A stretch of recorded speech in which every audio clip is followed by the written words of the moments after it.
ഒരു രക്ഷയില്ല. അവസാനത്തെ അരമണിക്കൂർ അടിപൊളിയായിരുന്നു. മൊത്തത്തിൽ എല്ലാം അടിപൊളി.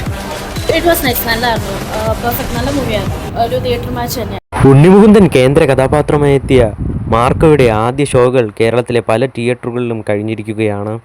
ചിത്രത്തിന്റെ ഫസ്റ്റ് ഹാഫിന് ലഭിച്ചിരിക്കുന്ന അതേ പ്രതികരണമാണ് ചിത്രത്തിന്റെ സെക്കൻഡ് ഹാഫിനും ലഭിച്ചിരിക്കുന്നത്. ആദ്യ ഷോ കഴിയുമ്പോൾ പോസിറ്റീവ് അഭിപ്രായങ്ങൾ ലഭിച്ച ഈ ചിത്രത്തിന് ബുക്ക് മൈ ഷോയിൽ ഇപ്പോൾ വൻ ബുക്കിംഗ് ആണ് നടന്നുകൊണ്ടിരിക്കുന്നത്. മലയാള ചിത്രങ്ങളുടെ മുഖച്ഛായ തന്നെ ഈ ചിത്രം മാറ്റിമറിച്ചിരിക്കുന്നു എന്നാണ് പ്രേക്ഷകർ പ്രതികരണം.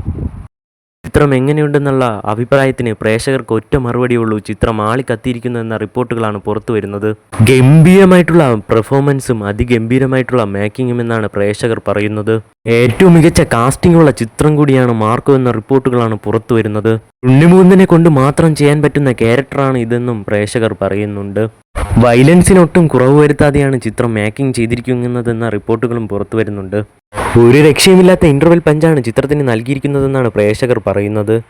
മറ്റു തിയേറ്ററിൽ നിന്നുള്ള ചിത്രത്തിന്റെ അഭിപ്രായത്തിന് വേണ്ടി നമുക്ക് വെയിറ്റ് ചെയ്യാം. ഇതുപോലെയുള്ള മൂവി അപ്ഡേറ്റുകൾ എത്രയും പെട്ടെന്ന് നിങ്ങളിലേക്ക് എത്താൻ നമ്മുടെ ചാനൽ മറക്കാതെ സബ്സ്ക്രൈബ് ചെയ്യൂ.